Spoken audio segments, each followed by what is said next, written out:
start today. First of all, we are so pleased to have a joint committee. You're going to see our senators kind of trickle in just a little bit, but we are so thrilled to have y'all today. Our military programs at our universities serve a valuable need with all of our veterans here, but not just our veterans, to the families that they serve as well. And we have some of the top programs in the country for our Veterans Affairs program. And we are so pleased. It's something that a lot of people don't know, but also a lot of people don't know about all the different things you do to really help our veterans make sure that they get that degree and are successful graduates. So we're excited to have y'all here today to present. We're going to take y'all as you walked in the room, in the order that you walked in the room on the university. So we're wearing no colors today, only red, white, and blue. So we will have Chad, would you please introduce our program from the University of Southern Mississippi? Would you introduce everybody and go ahead and come up to the microphone? No, we'll keep you on your toes here.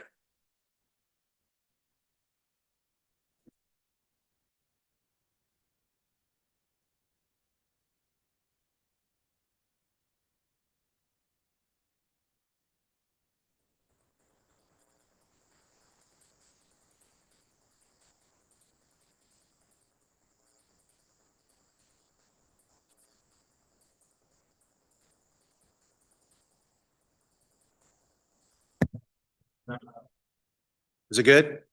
Okay. I'm Chad Driscoll with the University of Southern Mississippi, and we're glad to be here today to present on front of the committee for our Veterans Affairs programs. So without further ado, I'll introduce retired Major General Jeff Hammond, who's had a distinguished career in the United States Army, who has led our efforts from its inception. And so everything that he talks about today, from the privately funded building to all the different programs, he has worked shoulder to the wheel with all the folks across the university campus and stakeholders and private donors to make happen. And so we're very proud of the program that we've put together. General Hammond.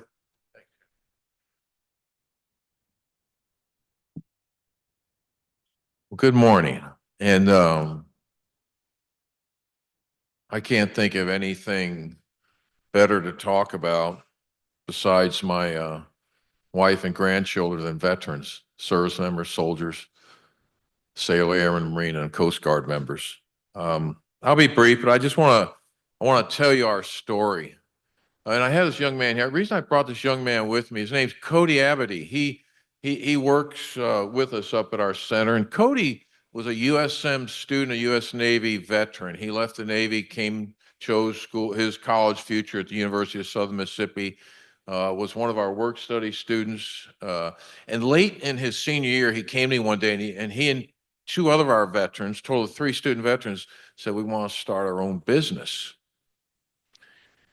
And I invited one of our alumni, a guy named Chuck Sienna, to fly up to spend a weekend with him. He did on his own. He flies up, spends a whole weekend with these kids. They start their own business. And so to this, I just share that with you. You know, our kids are successful because we love them more than anything else. So let me tell you our story, please. Next slide.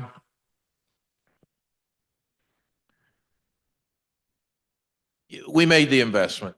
We started this program about 10 years ago with about 300 kids. We're over 1,870 now. And we did it because we have an ethos. We established an ethos that started with leading by example, loving these kids, and providing the finest in customer service. We developed a culture of commitment. We're pride that we find a way for these kids to succeed. No one leaves our program without us turning a no into a yes. We've had a lot of success. We've been rated as high as number 3 by Military Times across the nation. And you can see there we're annually recognized. And it's not so important, the recognition piece, as it is the things we do provide. And that's at the bottom bullet there. We provide the most comprehensive support system, I think, anywhere in the South. I have 2 full-time veteran service officers. I have a vet success on campus officer that the VA gave me. I have a full-time employee that does nothing but find jobs. Yeah, finds jobs for our kids.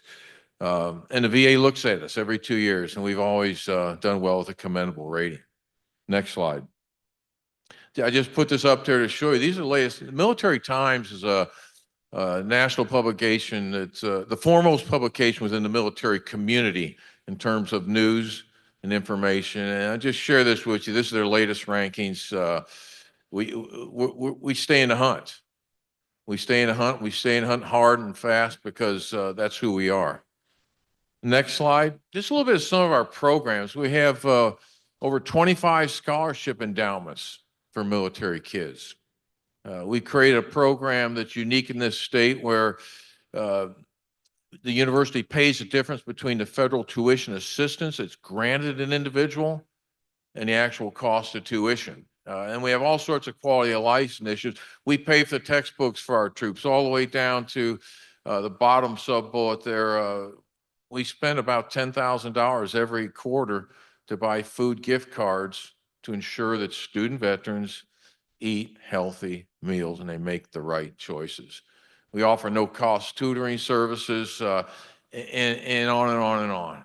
I think the message of this slide is within the University of Southern Mississippi, we consider ourselves to be a program within a greater program with very prescriptive mission and responsibility to love these kids, to teach, coach, and mentor them, and to help them not just get a degree. It's not about the degree. It's about a professional future. Next slide, please. Where do our kids come from? This slide sort of shows you our fall semester class, just sort of a scatter shot of where the student veterans who attend our university, where they start from. I'll tell you a little story. This is kind of interesting. Some of you probably know Dr. Aubrey Lucas. He's our professor emeritus. He was my president when I was going to school there, and I love him dearly. Well, he came by our building one day, and he said, "What's going on here?" He says, everything's going too good. Well, what's really going on, Jeff? I said, well, we work hard. We recruit. We find kids. And I said, choose a student. So he points to a young lady over in the corner of one of the building. I go, ask her. And so Dr. Lucas is a gentleman he is. He walks up. He says, young lady, tell me about yourself. She says, I'm a nursing major, 3.8 GPA. I'm into my last year, and I'm a Navy veteran. And Dr. Lucas goes, well, where are you from? She goes, I'm from San Diego, California. As only Dr. Lucas can, he says, what are you doing here? And she turns, she points to one of my recruiters, says, he came and got me. And I share that because that's what we do. We spend a lot of time reaching out to not only the greatest National Guard in the nation today here in Mississippi, but also the family of active duty members and their children as well. Next slide. This is what our kids come to go to school for, our veterans. This is not any particular order, but I took the top ones. You know, this is what they tend to major in, what they tend to choose to be a profession in their second careers in their service to our nation. I put that up there because we do pretty good at that. We offer them what they're looking for. Next slide. A little bit about our success. Under the USM military students, you got to know, this is a highly diverse and unique group of kids that we have that come in here. Average age 21 to 26. They're not interested in a sorority or fraternity. They're probably not going to go to the ball games. They're probably going to deliver pizza or work on the weekends because that's part of who they are and that's their ethos. But guess what? They're more likely to graduate than their peers. They maintain the highest GPA as a group within our campus, and they prefer to come to schools like we have here in the state of Mississippi. The bottom thing I show you, what we call the USM Honors Corps program. We recognize each semester the academic status of our kids. And you can see the highest level, follow me at the bottom is perfect 4.0 GPA. And in red the number of students we had in the last semester who achieved such. I show that to you because these kids are driven, they're smart, and they achieve success at the highest possible rates. Next slide. The bottom line, I think, the return on investment, the good old ROI, where is it? How do you feel, touch it, know it? Well, we know it. We feel it. We touch it every day because we invest in it. We have a campus that cares. I think more important than anything else, though, I think we're surrounded by a culture. There's a culture in this state, and trust me, having served throughout the world, throughout many states, the culture here embraces veterans, service members, but maybe more important sometimes, and the most forgotten of all is the family members who sacrifice equally greatly, if not much more. We embrace them here in this state, and it makes a difference, and it shows. And final slide. This is just a nighttime shot of our, we have a center. We built a center 2 years ago, a multi-million-dollar center. It was funded completely by private donations. It didn't touch a penny from the state or anywhere else. It's a fully functional shop that you go in there, it's going to be a yes.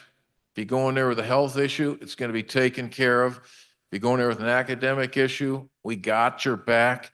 And if you go in there just to be what you want to be all the time, each and every day, come do it in our backyard, our place. Are there any questions for the University of Southern Mississippi? I just want to say thank you for all that you do. I can tell you on the other end of this, my childhood best friend is a product of y'all's ROTCs, and y'all were able to transform a teenage hellion into a well-disciplined man. So kudos to y'all. Well, thank you. That happened to me about 50, 60 years ago. Well, thank you. Any other questions? Sir. Thank you, Madam Chair. Thank you, Mr. Chairman. Thank you for what you do very much. You mentioned that y'all have the highest GPA on campus. As a group. As a group, of course. And that minus the honors college world. Sure, I understand. I mean, that's a great accomplishment. To what do you attribute that, or what factors? It's a great question. When you show up at our school, and you're a veteran, service member, family member, you unfortunately probably got to meet with me first, somewhere along the line. And it's a tough love that we impose upon you. We tell you a few things. Number one, you will dress professionally in that classroom to show respect to that professor. Number two, you will sit in the front row. Number three, within the first week of class, you will meet with his or her on their office hour times to let them know who you are. And then number four, we guarantee you will graduate. I give that guarantee to parents, and I give it to these students. And that's a tough guarantee to hold to, but I guarantee them with the caveat that it's going to be a tough love, and you're going to have to do it our way. We're not back in the military, but you're going to have to do it our way. If you're struggling, we can't wait till the end of the semester for you to come make it known. We got to know early on. You need a tutor, we'll pay for a tutor. So I think it's a communication function. We let the parents and the student know, and any other supporting agency that's part of their lives. But it's funny because, some of these kids are like, what the heck? I'm not in the military. And my wife's constantly reminding me, these kids aren't in the military. I agree, but they're different. And they come from a culture that they can easily assimilate into what we're trying to do. We can't let them run loose. And we've been at this long enough, we can pick up on things pretty quick. I can tell you, so I can look, I can tell you which kids struggle when they walk in. I can tell you. And once you peel apart, then you can usually put your finger on it and say, okay, let's go. Let's go talk to the professor. But I have one staff member who's almost really their full-time job is engagement. Faculty, staff engagement, advocating for the kid, looking after him or her. These military kids, they want to be pushed and challenged. They really do. And So I think to answer your question, we communicate, we make ourselves accept, and we have a policy. You know, in the military, you have every commander has this, open door policy, they call it. We don't have an open door policy. In our program, we call it an open sidewalk policy. You don't got to wait for the doors. You can reach us anytime, anywhere, anyhow, and we will solve the problem. And every kid has our phone number. Engagement, communication. Engagement, accountability, love, that's kind of what it is. That's great. That's a great success story. Thank you again. Yes, for sir. what you do. Thank you.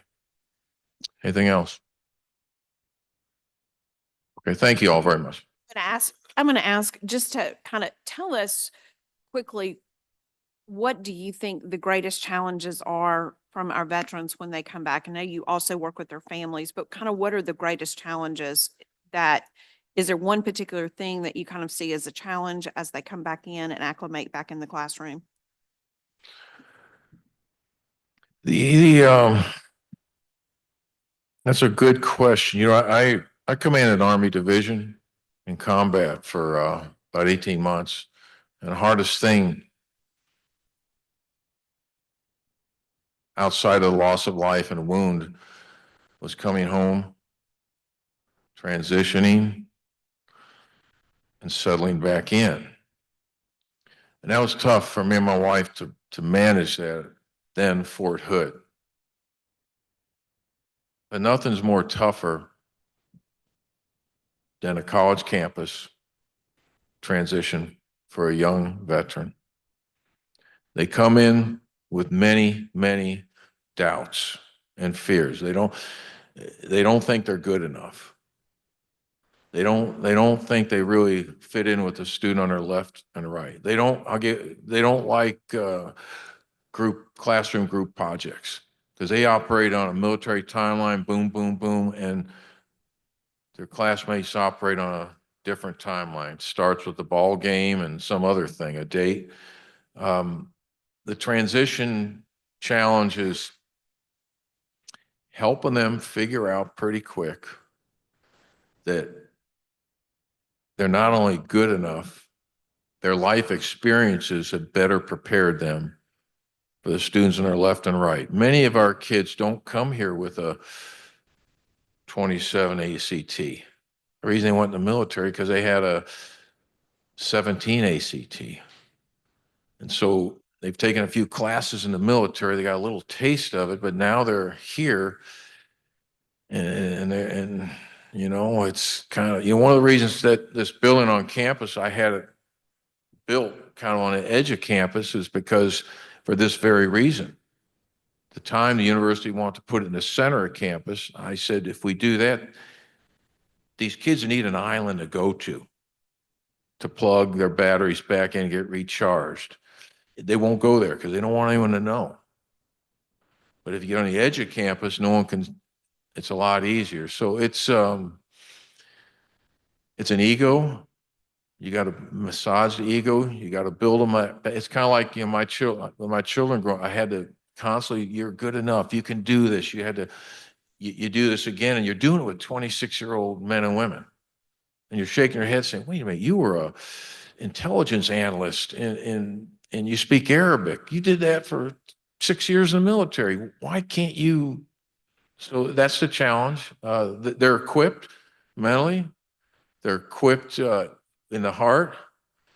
It's just, you know, I remember when Cody showed up as an undergrad, he just left the Navy and he went to Colin and then he transferred here and at Southern and he just wasn't, every time, you can always tell when he come in a room, where's the safety net? Am I good enough?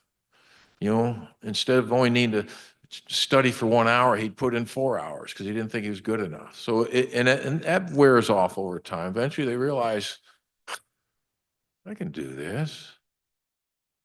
I hope that answers your question. It does. Okay. Thank you. All right.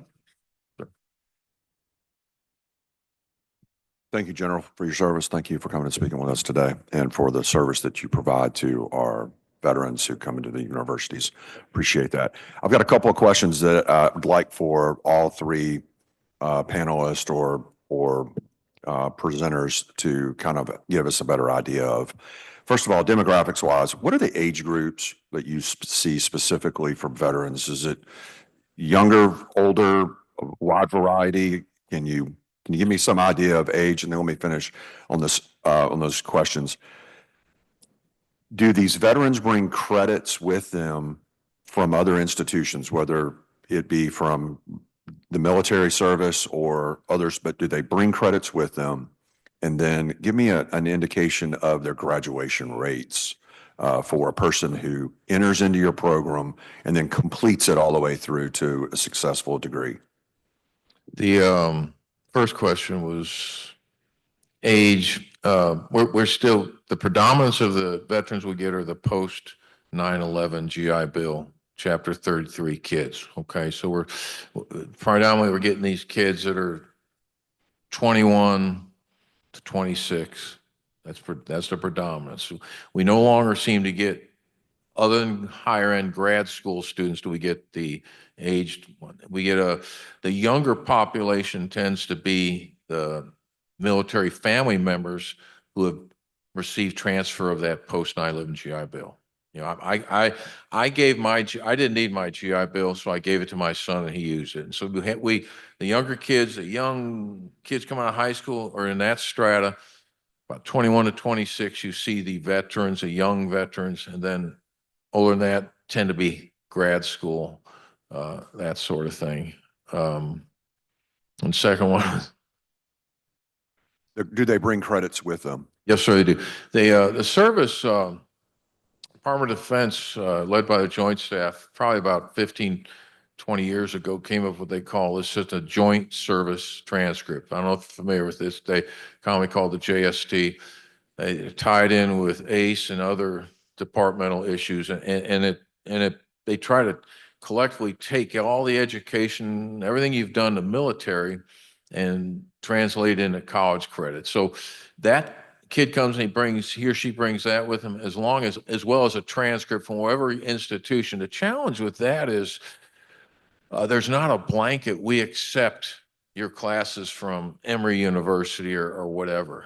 It's each college, in case of the University of Southern Mississippi, has to review that and decide which one they want to give academic credit to. So it tends to be, for example, at USM, I've worked very close with our criminal justice group, and we've gone every 100, 200, 300 level class that they have, and we've looked to ensure that proper transfers match up. But short answer is the other class outside DOD classroom is accepted, and then the Joint Service Transcript is kind of more of a hit than it is a miss. Okay, so, and then that leads to graduation rate was my last question, but coming off of what you see or what you're observing from veterans that come in, how long does it take for a veteran to receive a degree and graduate? If the veteran comes in without any schooling and whatsoever, 5 years, 5 years, no different than maybe even the lowest, but generally matches the university averages. If a veteran's coming in a little bit, you know, haven't taken coursework, average about 3 years. You get one of the good things about the services, they've all really pushed this whole idea of education, really a 2-year degree education. Navy has fallen off of that a little bit, but the other services, particularly the Army, push it heavy, hard. For example, at Southern Miss, we have a master's degree in logistics, trade, and transportation. It's an online course. Just so happens that military, the Army in particular, logistics is a big thing. And oh, by the way, if you're a captain in the United States Army, you want to get promoted to major, guess what? You got to have a master's degree. They aren't going to tell you that. It's not written anywhere. I've said on promotion boards, but no master's degree, you kind of move aside. So the online master's degree options become big within the officer corps of the services. Hope that answers your question, sir. Okay. Thank you, guys. God bless you.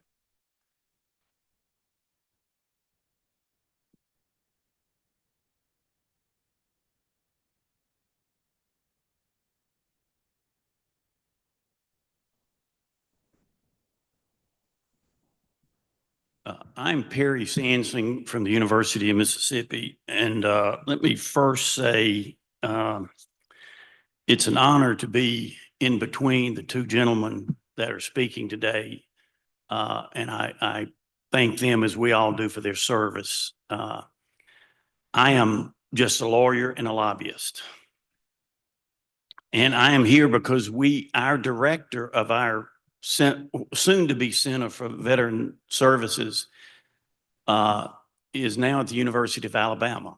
They doubled his salary, and it was just a little too much. He loved Ole Miss, loved being there, but it was just the best thing for his family, and we were really disappointed. We worked hard to keep him, but he's there, and I'm here.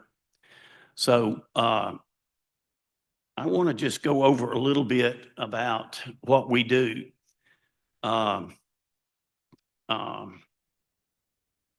We try to get students to, through, and beyond Ole Miss. That's the fundamental thing we try to do.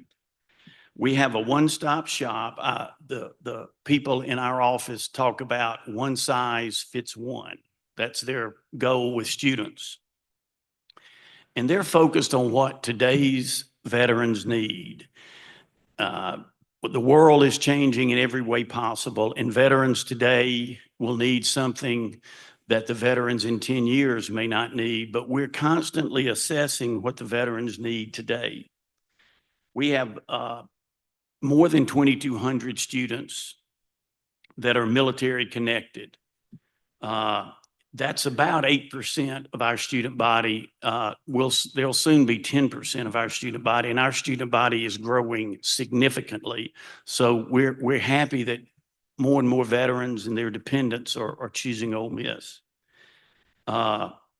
We've had some high rankings. I think our high point was in 23. We were number 1 in the SEC and number 5 in the nation. In 2024, we moved down a little bit, but we're still highly ranked. And you see some of the unlimited yellow ribbon school.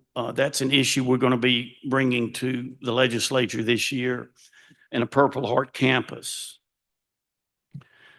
We have the George Street House. Some of you may know if you've been to Ole Miss. It's an historic building in the center of campus. It's a stone throw from the Lyceum. It's a one-stop shop for the veterans on campus. They can get their paperwork done there. They get help with it. They can study.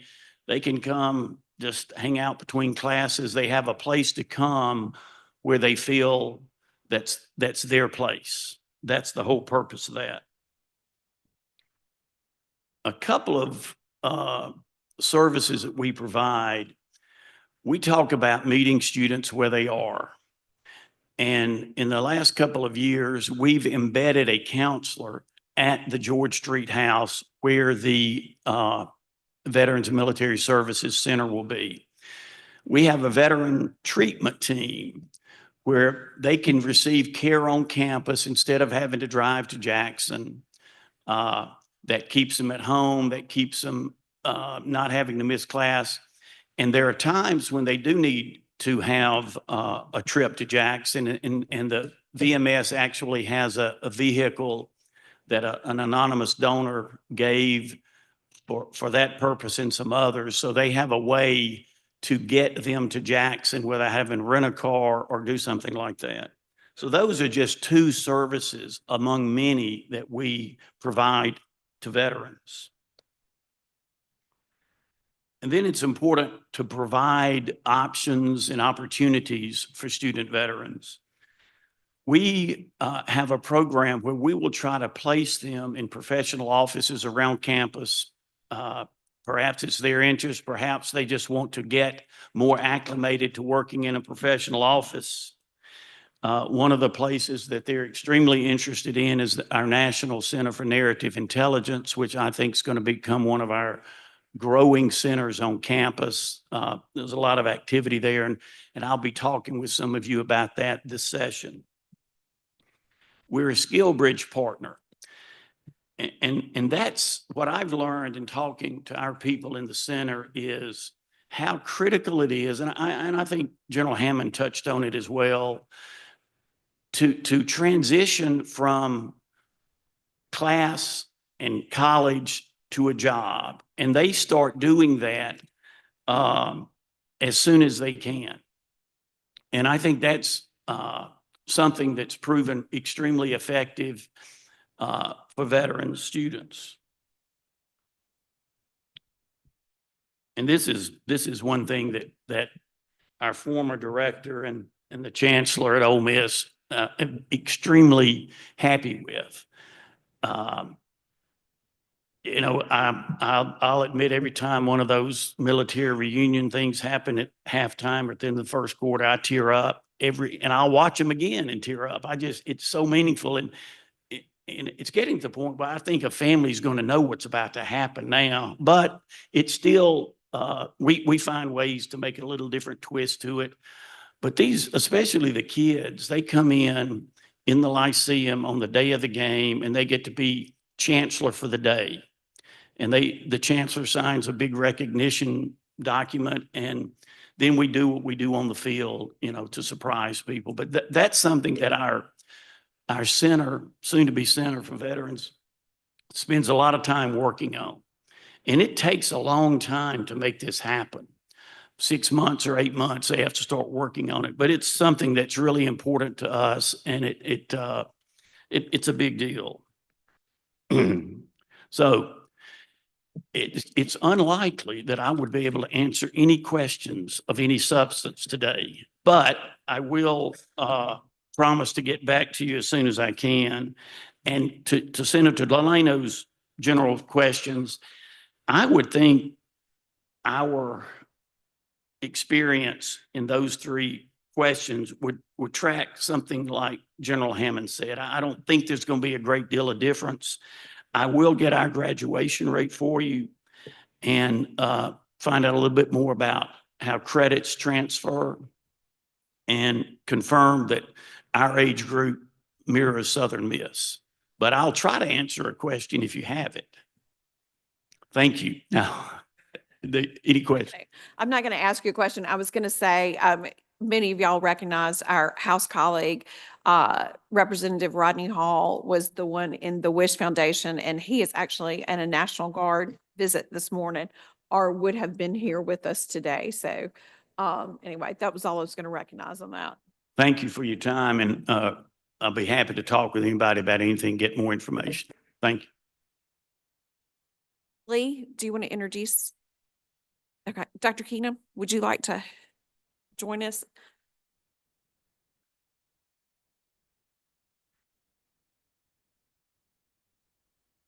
We're pleased to have Dr. Keenum with us today, the president of Mississippi State University, and I'll let you take it. Well, thank you, Madam Chair and members of the committee, for inviting the military leadership from our three largest universities to come before this very important committee to share with you what we're doing for our military connected students on our campuses. I'm very proud to say that Mississippi State University is one of the most veteran-friendly universities in the entire nation, and we're committed to our veteran students. As General Hammond, you just heard from him talk about the significance of a young man or woman who serves our nation so proudly, wears our uniform to defend our nation, have served our nation admirably, and make that transition from military life to civilian life. And that's a transition. But to go from that to college life is quite another transition. And so we have to provide services and support for these young men and women to help them be successful as part of our access, opportunity, and success programs that we implement on our campus. It's vitally important, and I'm proud that we've been doing this for quite a long time, for more than 20 plus years of serving our veteran students, our military connected students. And that means veterans, National Guard students, active duty students, dependents, and survivors are all part of our military community. At Mississippi State, that's more than 3,000 students that we serve through our GV Sonny Montgomery Center for American Veterans in our beautiful News Hall which was a privately funded facility from Terry and Tommy News. And we're very proud to have a facility on our campus, right in the middle of our campus, to support our students, to help them be successful. I remember that not only that we're providing the services and support, but we're working to provide financial support for our students. We're very proud that former Adjutant General Durr Boyles came to us quite a number of years ago and sat down in my office and talked about what we can do to help our National Guard men and women to pay for their education. They provide through the Guard supports, tuition, scholarship support, but it didn't cover all of the tuition. So we sat down and worked out a plan that we implemented in partnership with the National Guard to ensure that every National Guard member that comes to Mississippi State University, they don't have to pay tuition. And that is now, I'm proud to say, the standard for other universities, but we led the way at Mississippi State. We have great leadership that help our students. And part of our leadership is our leader, General Andrew Rendon. He is a brigadier general in the Mississippi National Guard. He has served our state and our nation admirably. And we're very proud that he is leading our GV Sonny Montgomery Center for American Veterans. So I would like to defer to General Rendon to come and give a few more details of what we're committed to at Mississippi State to serve our military-connected students. General Rendon.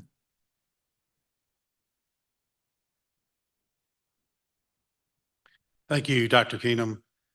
Chairwoman Boyd, members of the Military Affairs Committee, and other distinguished guests and visitors. My name is Andrew Rendon, and I serve as the Mississippi State University Executive Director for Veterans and Military Affairs. And I'm honored to be here with you today alongside Dr. Mark Keenum to share with you our efforts and strategies to support and honor our men and women in uniform. As the Executive Director for Veteran and Military Affairs, I'm responsible for managing and overseeing the GV Sonny Montgomery Center for America's Veterans and the Army and Air Force ROTC programs at MSU. With almost 30 years of military service, I am a proud member of the Mississippi National Guard, where I serve as a major subordinate commander in the 66th Troop Command. I'm here today to share with you some of the exciting and innovative ways in how we are serving our over 3,000 military-connected student population at Mississippi State. My presentation today will include a discussion of MSU's military-friendly efforts, both past, present, and future. And I'm happy to share with you some of the programs and policies that make our university one of the most friendliest in the country. And we'll end with a quick summary of who our military-connected students are, including their numbers and benefits. Mississippi State University is no stranger to being military-friendly or having a military-friendly foundation. In fact, from the very beginning, our university's foundation and the core of our values and principles stem from its military corps of cadets and really has its origins dating back to the Morrill Land Grant Act that had in its language the requirement for the college to provide military training. Because of our rich military history, we have continued to see this as a point of pride and have made it clear that we support, respect, and honor our men and women in uniform and will ensure and take care of them while they're in school. Our beloved Congressman Sonny Montgomery, known to many as Mr. Veteran, inspired us to take great care of our veterans, as he illustrated on the national stage. It was for that reason that in 2006, as MSU anticipated the need to support our veterans returning from the global war on terror, that we stood up the nationally recognized Sonny Montgomery Center for America's Veterans. Since then, we have not looked back and have aggressively found increasingly better, more innovative ways to support our men and women in uniform. Early initiatives included admission-friendly and emergency active duty policies that supported those soldiers, servicemen, airmen, Marines from when they had to withdraw to deploy. We also included early registration for veteran students, friendly military transcript credit acceptance processes, growth of our Student Veteran Association populations, out-of-state recruiting efforts, establishment of a thriving veteran support group, and increased military recognition programs during athletic and program events. These efforts did not go unrecognized by other schools across the country. And the university and its initiatives soon became recognized as a best practicing program, with center staff members quickly becoming leaders in both state and national military connected student support and higher education professional organizations. Routinely recognized as a top military friendly school, university-wide efforts in support of U.S. veterans also attracted private donors who were interested in supporting their alma mater's military-connected student population. As Dr. Keenum alluded to, in 2012, the program reached a new height when the university announced a Tommy and Terry Noose gift that would provide funding for a new building in support of veterans, service members, and their dependents. In 2016, the G.V. Sonny Montgomery Center moved into the 7,500 square foot News Hall. The move would significantly expand the space and amenities offered to the growing population of military-connected students. The center staff now in its new space continue to grow programs, services, and activities in support of its military-connected student population. Federal and state legislation enacted in the mid-teens provided out-of-state tuition waivers for veterans and active service members. In 2015, Mississippi State University unprecedentedly requested and was granted IHL approval to waive out-of-state tuition for all military-connected students, including military spouses and dependents. This effort, along with across the university recruiting strategies, saw a steady increase in the growth of out-of-state military-connected students and a new emphasis on supporting not only our veterans and service members, but also their dependents.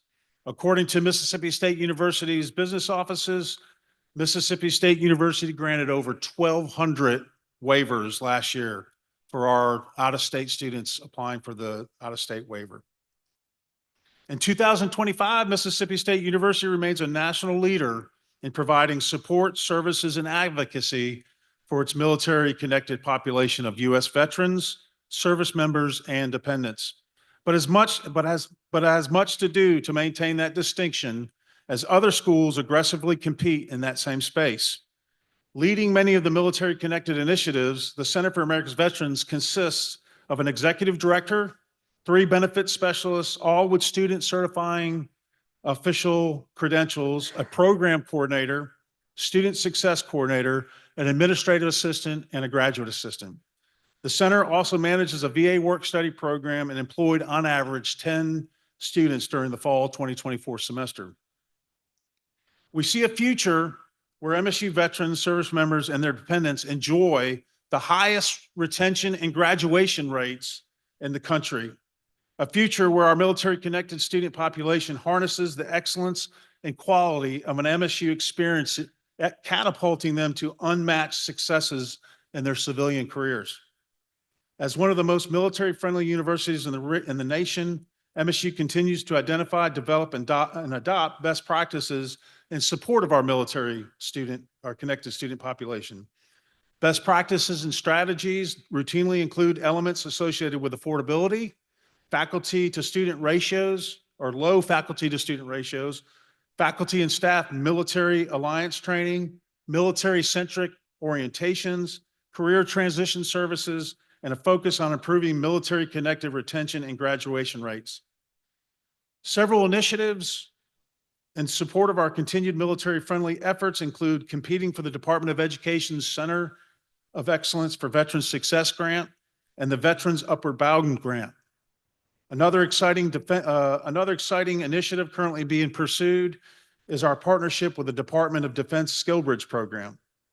Through the DoD SkillBridge program, MSU is beginning to tap into the most highly trained and skilled workforce at no cost, while we provide work experience and civilian training to DoD service members, a win for both MSU and our men and women in uniform, and one more illustration of our efforts towards being a top military-friendly university. Our military friendliness is routinely reflected in our campus-wide programs, policies, and initiatives. Programming and activities in support of our military-connected population include the popular and effective horsemanship program, the Green Zone Training Program, Student Veteran Association Advising, Veteran Student Support Group, and the annual recognition and memorial programs, including the popular Military Appreciation Football Game and the Veterans Day program celebrated on our historic drill field and officiated by President Dr. Mark Keenum. The university also conducts a military-connected graduation recognition program at the end of the spring semester and presents red, white, and blue graduation cords to participating veteran students. We were excited to announce last year that the MSU Veterans Business Outreach was named the National VBOC of the Year. Finally, MSU's degree programs, both in person and online, offer competitive and attractive degrees that our military veterans and service members students gravitate towards. This is due to the compatibility of their military occupational specialties, skills learned and developed during their military training, and our MSU programs and degrees. Examples include the university's degrees in cybersecurity, computer and aerospace engineering programs, and the meteorology and geospatial sciences, to name a few. As military veterans and service members enhance their military specialties with these types of degrees, we believe their competitiveness in the workforce will skyrocket. Because of the many ways a student can be military connected, the institution assesses and analyzes its military connected student population through several attributes that are either related to the federal or state military benefit or through self-reported attributes, including being a U.S. military veteran, a U.S. Armed Forces member across all the components, or a military-friendly survey. In a December 2024 survey, we reported approximately having 3,100 military-connected students attending MSU across all campuses during the fall 2024 semester. Breaking that number down, as you see on the presentation, it includes 350 U.S. military veterans, 650 active duty members, again, across all components, and 2,100 dependents, including their spouses and children. As a Mississippi Guardsman, I am proud to say that amongst our actively serving students, the Mississippi National Guard makes up its biggest population. When it comes to federal benefits, approximately 1,000 students are receiving some form of the GI Bill, and 168 members use the Federal Tuition Assistance Program. Finally, 182 Mississippi Guardsmen use the Mississippi National Guard State Education Assistance Program last semester, and over 1,200 dependents applied and was approved for the non-resident waiver. Making up almost 14% of our student population, our military-connected student population is highly valued, and we strive to ensure we are supporting their needs and efforts towards graduation. In October 2024, the Mississippi State University Athletic Department reached out to us and asked us for assistance in finding a World War II veteran to recognize during our annual military appreciation game. Understanding that only 1% of the 16 million World War II veterans are still with us, this was not an easy task. With the help of the Mississippi VA, we were able to identify Mr. Roy Fuqua, a 101-year-old World War II veteran residing in our Kosciuszko nursing home, and he was invited to and attended our military appreciation game. Mississippi State University and the Starkville community was honored and delighted to have Mr. Fuqua with us, and MSU provided a remarkable and memorable military appreciation game experience. While normally in a wheelchair, Mr. Fuqua is seen here standing during the celebration and rendering the proper U.S. military salute. We're proud to be a part of that day. It illustrates, again, our unyielding support of all of our military veterans, both past, present, and future. I want to, again, thank you for allowing me to be here, also allowing us to come together. As I've alluded to earlier, partnerships with not just folks on campus, but my partnerships across the state and in the nation is what really brings us all together in support of our veterans and our military connected students. Quoting Ronald Reagan, all high tides raises all boats. I'm excited that I get to work with so many passionate people, and I'm proud to be here presenting to you the things that Mississippi State University collectively is doing. Senator Delano, to answer your question about the age groups, I think as we prepare for some of these Department of Education grants and we look at and assess our veteran population, they're running along the line of the non-traditional students. They're running along the lines of our veteran populations across the country. So again, to echo General Hammond's comments, our age group is a younger veteran age group, but it's still a non-traditional age around 21 to 26 years old. I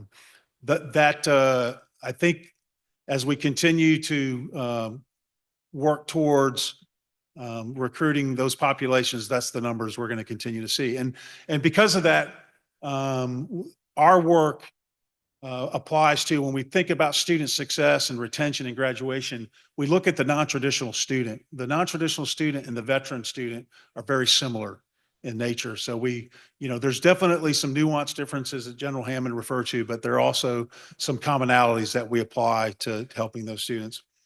Our graduation rates hover around 5 years. And again, you have to really start to break down that number. If we're talking about the overall military connected population, that number is going to look more like your traditional student because 2,100 of those students are dependents that are going through college for the first time. But as you start to break those out and you look at our veterans, you're looking at similar rates, about a 5-year graduation rate.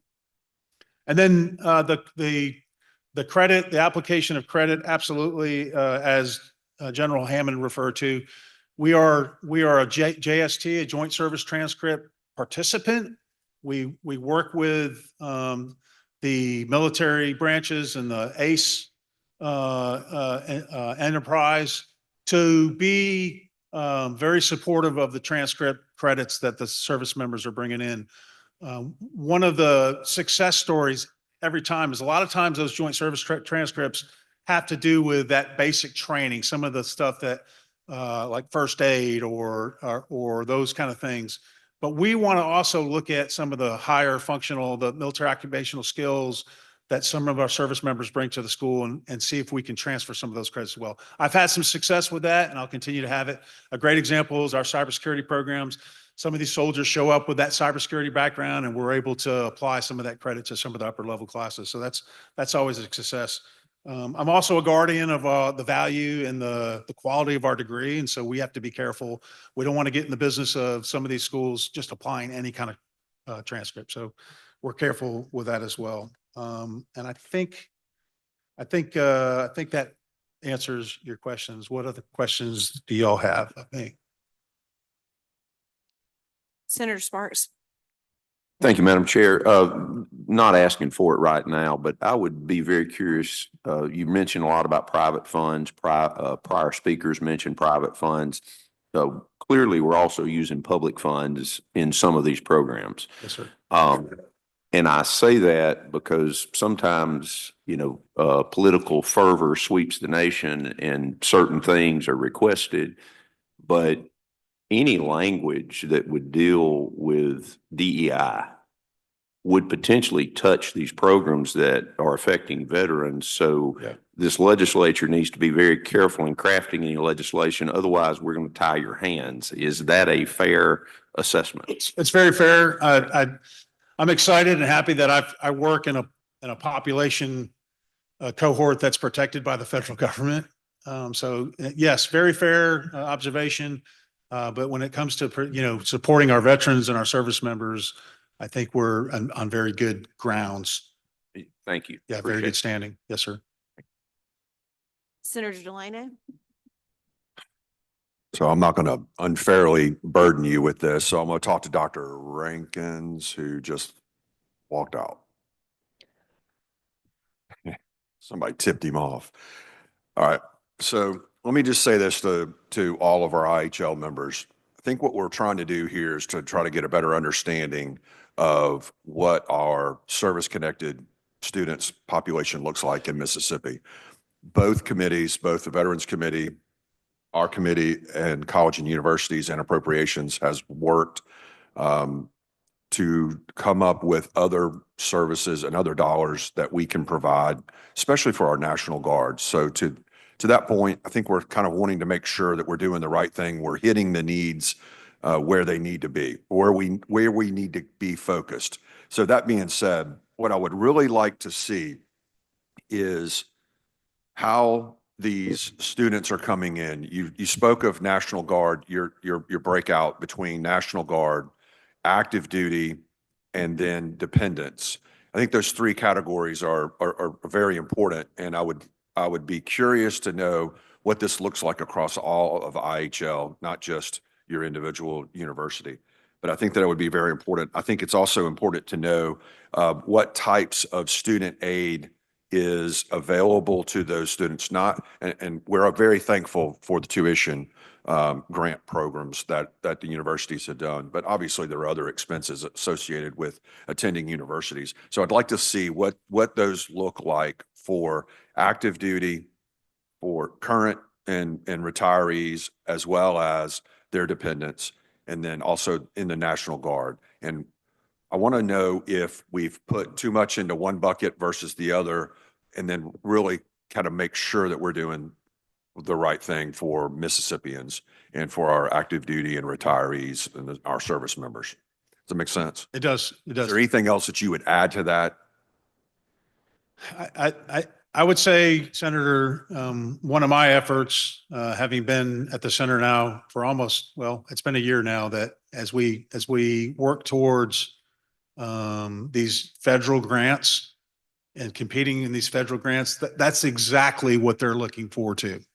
And so, in my background, my academic background as a data guy, I'm absolutely wanting to drill down on who our Military Connect students are, where they're coming from, what their needs are, and they are different.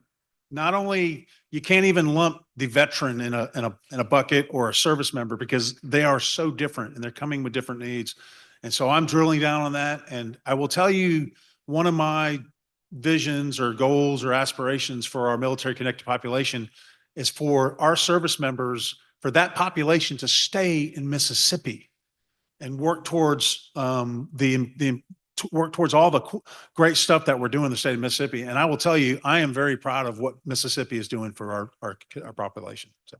Thank y'all so much. I'm going to have to wrap us up. They'll be available for comments. We've got to go in at 10, but just to close us out, on behalf of Senator Tate and I really want to say y'all truly have the best programs in the country, but we, as follow up with Senator Delano, we want to make our best better, following our old 4-H motto, but we really want to see. So please get with us, get us more information, because we want to see these programs continue to thrive and grow.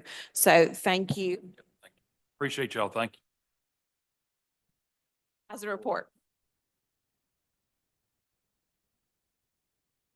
Took one picture of the southern sky. Yeah, I would love, no, let's get some.